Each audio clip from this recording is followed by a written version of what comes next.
New US CPI data has come in at a shocking 3.1% on a year-over-year basis, exceeding the 2.9% that was expected.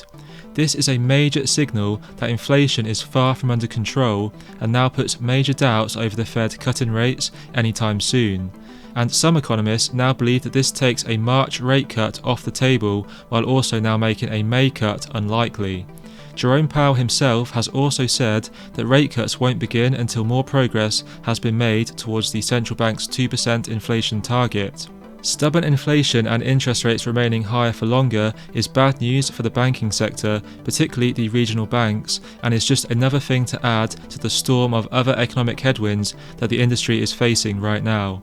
We've of course already seen a number of banks collapse since the interest rates started getting hiked rapidly, including the likes of Silicon Valley Bank, Signature Bank and First Republic Bank, which all failed in 2023.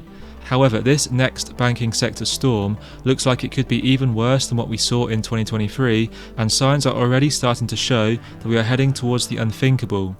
This begins with the Federal Reserve's decision to end the Bank Term Funding Program, also known as the BTFP, where they will cease making any more new loans on the 11th of March. The BTFP was used during a period of banking stress last year to help to stabilise the banking system and provide support for the economy. This allowed banks to take loans from the Fed to have enough cash to cover large withdrawals, while using treasuries that they already owned as collateral.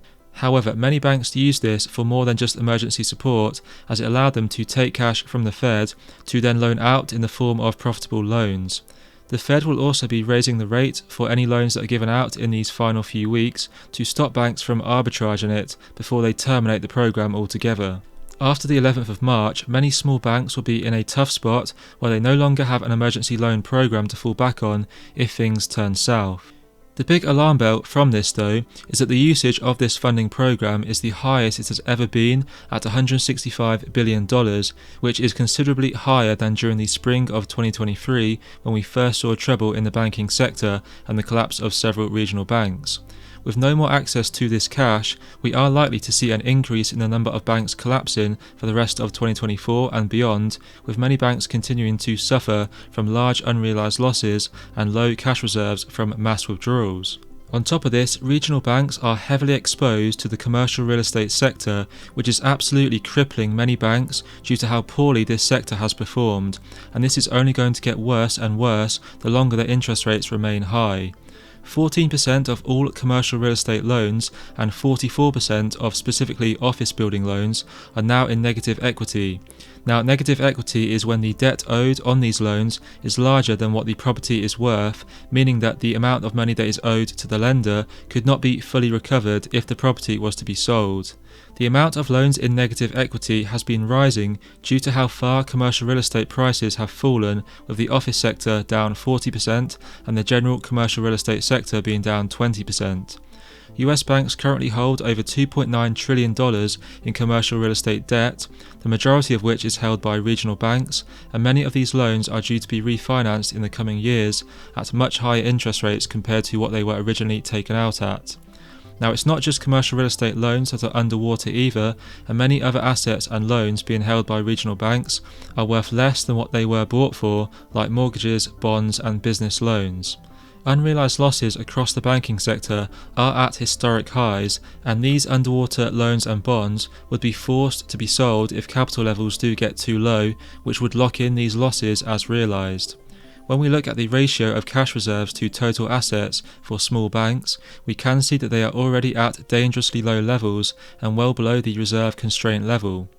This means that with the Bank Term Funding Program being closed down, there will be no more emergency credit lines available for the banks that need it, and more loans and bonds will be forced to be sold for losses.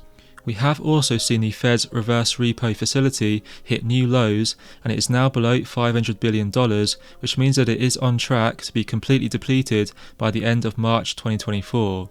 Now, this comes after a sharp fall of $82 billion, and it puts it at the lowest it has been since June of 2021. Now, the facility is an important source of liquidity and is used to prop up the bond market, as the Treasury uses money market funds to buy US bonds in order to reduce the yield curve inversions. Now, trillions of dollars in bonds needs to be rolled this year, meaning that there is not enough cash left to prevent auctions from receiving no bids.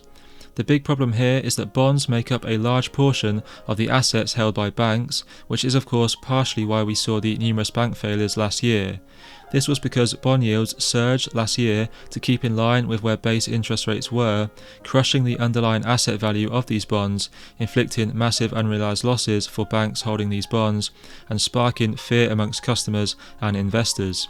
If we see the reverse repo facility become fully depleted, destroying this mechanism of propping up bond prices, then we could see bond prices enter freefall.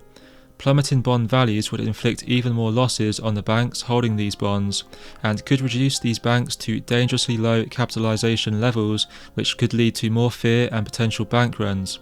Now, the Federal Reserve could of course choose to kick the can further down the road by printing money to keep funding the reverse repo mechanism for buying bonds. However, this would of course just put us in a never-ending inflation cycle, which is the whole thing that the Fed is trying to tackle and what put us in this mess in the first place. Now, there are already clear early warning signs emerging for the regional bank sector, with New York Community Bank, the bank that acquired Signature Bank last year after it collapsed, seeing their share price collapse in recent weeks. Now, the share price did fall by 40% in one day after Q4 earnings came in at a shock $260 million loss, despite analysts expecting a $260 million profit. And the bank also did announce that they would be cutting their dividend by 70% to meet regulation requirements. Now, in the weeks that followed this crash, New York Community Bancorp stock price has only continued to trickle downwards and is now down by almost 55% since the end of January. And this news has sent shockwaves across all other regional bank stocks as well, with many seeing their stock prices fall, and this follows the trend of net income declining across the whole banking system in general, but particularly this is hitting the smaller regional banks more so thanks to their underwater loans. On top of this, regional banks have not been helped either by the recent FDIC special assessment, in which they are having to pay roughly $6 billion in charges to the FDIC. Now, the FDIC Deposit Insurance Fund was depleted by $18.7 billion last year after we saw the collapse of the various banks that have been mentioned earlier, which resulted in 3 of the 4 largest bank failures ever. Now, this fund now needs to be replenished, and US banks collectively will be paying the bulk of this, with $16.3 billion being required from them. Now, each bank will be paying a sum that is proportionate to their earnings, meaning that we are seeing the big dogs pay the largest sums of money to the FDIC. Now, the largest 7 banks are paying $10.38 billion in total between them to the FDIC, meaning that the remaining sum of approximately $6 billion will be coming from all other smaller banks, which for the most part are regional banks. We know that most of these regional banks are far less capitalized than the likes of JP Morgan and the other giants of the banking world, which means that this $6 billion in charges is likely to do some significant damage to these regional banks. And we are seeing widespread layoffs start to take place across the banking sector, which is yet another signal that many banks are in big trouble and scrambling to cut costs to stay afloat. Most recently, we have seen Morgan Stanley announce that they are laying off several hundred people across their wealth management division, and Deutsche Bank also announced that they are cutting 3,500 jobs to cut costs after a 30% fall in profit in Q4 of 2023, which comes just 3 months after Citigroup announced mass layoffs impacting 20,000 employees. And then on top of this, we have seen Barclays cut 5,000 jobs, and BlackRock are also laying off 3% of their staff too. Now, banking is not the only sector that looks incredibly vulnerable right now, as the housing market looks poised for carnage in the near future. Now, I take a deeper dive at the housing market in my previous video, which you can check out by clicking on screen right now. Aside from that, please leave a like on the video and subscribe if you enjoyed it. That does help out the channel a lot, and thanks a lot for watching.